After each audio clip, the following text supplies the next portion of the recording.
बात विज्ञापन की सरकार। जब आप विज्ञापन में देखेंगे इस सरकार को तो आपको बहुत कुछ होता हुआ दिखाई देगा, लेकिन हकीकत ये है कि सैलानी दिल्ली से हिमाचल आ जाते हैं, विकास नहीं आ पाता है। आपका सेब वहाँ से चला जाए, भले आपको कम कीमत मिले, लेकिन वहाँ से जो विकास चला है तो 7 साल में पहुँच ही नहीं रहा है।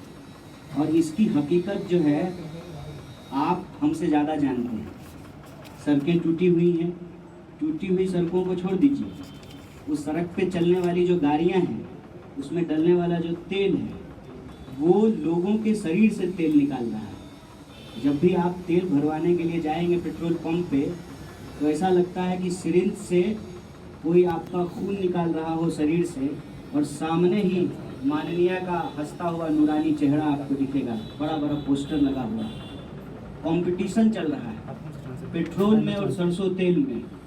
पेट्रोल सेंचुरी मार लिया है, सरसों का तेल डबल सेंचुरी मार करके खड़ा है, और सरसों का तेल पेट्रोल से ऐसा कह रहा हो कि आओ हमारे पास, और पेट्रोल भी तैयारी कर लिया है कि जल्दी ही डबल सेंचुरी मारेंगे।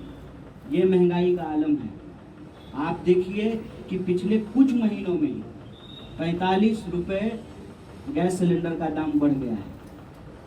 आप किसी भी चीज़ को खरीदने के लिए जाइए, एक्चुअली प्रॉब्लम क्या है ना, कहते हैं ना, जाके पैर ना फटी बिवाई, वो क्या जाने पीड़ पड़ाई। जिनके पाँव में छाले नहीं पड़ते हैं, दूसरों का दर्द नहीं पता चलता है, घर परिवार तो चलाए नहीं है, घर छोड़ करके भाग गए। प्रधानमंत्री स्वयं कहते हैं कि मैं प्रभारी था कुल्लू का, मैं कुल्लू में रहा हूँ। आप कुल्लू के प्रभारी थे, आप कुल्लू में रहे हैं, तो पहाड़ के लोगों का दर्द आपको मालूम होना चाहिए ना। हिमाचल के जो 12 ज़िले हैं, आप हर ज़िले में घूम करके देख लीजिए, कोई ऐसा ज़िला नहीं है जहाँ मैं गया नहीं हूँ, हर इलाके में घूमा। सबसे दुर्गम इलाका जो है पांग वैली, मैं वहाँ भी गया हूँ, लाहौल भी गया हूँ, स्पीति भी गया हूँ, त्रिलोकीनाथ मंदिर भी गया हूँ। मैं जानता हूँ यहाँ के लोगों की हकीकत क्या है। उच्च शिक्षा के लिए बड़े शहरों में जाना पड़ता है। ज़्यादातर आपके जो बच्चे हैं पढ़ाई के लिए चंडीगढ़ जाते हैं, दिल्ली जाते हैं। प्रोफेशनल्स जो हैं अपनी पढ़ाई के लिए पुणे जाते हैं, दूसरे राज्यों में जाते हैं। वादा हो ही रहा है, लेकिन वादा अभी तक पूरा नहीं हुआ। लेकिन दूसरी सरकारों ने जो अपने वादे पूरे किए उसका फीता काटने के लिए पहुंच जाते हैं, लेकिन अपना काम का फीता कब काटेंगे, उसका उद्घाटन कब किए? चुनाव में, लोकतंत्र में असली ताकत जनता के पास होती है।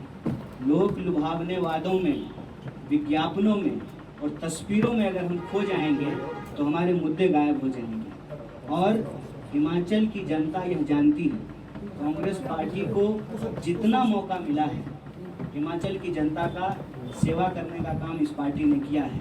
इसीलिए हम आप तमाम, हाँ, इसीलिए देश ही बनाया है, देश को आज़ादी दिलाया है। आज इस आज़ादी को बचाने की लड़ाई भी इस पार्टी को लड़ना पड़ेगा, लोकतंत्र को बचाने की लड़ाई भी लड़ना पड़ेगा। इसीलिए मैं आप तमाम मतदाताओं से अपील करता हूँ कि अपने मुद्दे पे सरकारी पोस्टरों को देखकर नहीं, विज्ञापनों को देखकर नहीं, अपने दिल से पूछ करके निर्णय लीजिए कि आपके बच्चों को पढ़ने के लिए बाहर जाना पड़ता है, आपके फसल का आपको उचित दाम नहीं मिलता है, विकास के वादे होते हैं, सुनाई देते हैं, गूंजते हैं, लेकिन आपके घरों तक नहीं पहुंचते हैं। तो ये जो तमाम सवाल हैं, रोजी रोटी, रोजगार, शिक्षा, स्वास्थ्य, सड़क, बिजली, पानी, महंगाई, ये मुद्दा होना चाहिए। और आप देखिएगा कि कोई ना कोई शगुफा ये छोड़ेंगे, कोई ना कोई ऐसी बात ये बोलेंगे कि लोगों के असली मुद्दे भटक जाएं। इसीलिए मैं बार बार कहता हूँ, अंग्रेजों की साजिश थी, फूट डालो राज करो। ये उसी साजिश पे आज इस देश में राज कर रहे हैं। इनका क्या है? झूठ बोलो, राज करो। सच से इनका कोई लेना देना नहीं है। हमारे यहाँ के मुख्यमंत्री हैं जो भाजपा के एलाई हैं, भाजपा के गठबंधन में हैं, वो कहते हैं भाजपा का मतलब होता है, बीजेपी का मतलब होता है बड़का झूठा पार्टी। बी से बड़का, बड़ा, जे से झूठा मतलब झूठ, और पी से पार्टी झूठ। नीतीश कुमार जी कहते हैं सिर्फ झूठ बोलना इनका काम है। अपनी हकीकत को आप पहचानिए। और लोकतंत्र में मैं कहता हूँ विपक्ष की भी उतनी ही भूमिका है जितनी सत्ता पक्ष की होती है। और मैं खास करके इस देवभूमि की अपनी माताओं और बहनों से कहना चाहता हूँ, जो लोग भी रसोई में गए हैं महिलाओं के अलावे भी, वो भी ये बात जानते हैं, रोटी को अगर सही समय पर नहीं पलटेंगे तो रोटी जल जाती है। विपक्ष अगर ताकतवर नहीं होगा, विपक्ष को अगर आप मौका नहीं देंगे तो सत्ता पक्ष जो है सत्ता को अपनी बपौती समझ लेगा। इसीलिए उपचुनाव में मैं आपसे आग्रह करता हूँ कि कांग्रेस पार्टी को आप अपना समर्थन कीजिए। अगर आप भाजपा को हराएंगे तभी भाजपा को याद आएगा कि हमने वादा करके वादा पूरा नहीं किया। यही हमारा आपसे आग्रह है, यही हमारा अपील। हमसे जुड़े रहने के लिए हमारे YouTube चैनल को सब्सक्राइब करें और नई वीडियो की नोटिफिकेशन के लिए बेल आइकॉन को दबाएं। अगर आप ये वीडियो Facebook पर देख रहे हैं तो लाइक जरूर करें और ज्यादा से ज्यादा शेयर करें। इसी तरह के और भी अपडेट्स के लिए फॉलो करें हमारा Instagram पेज himachal.kesari।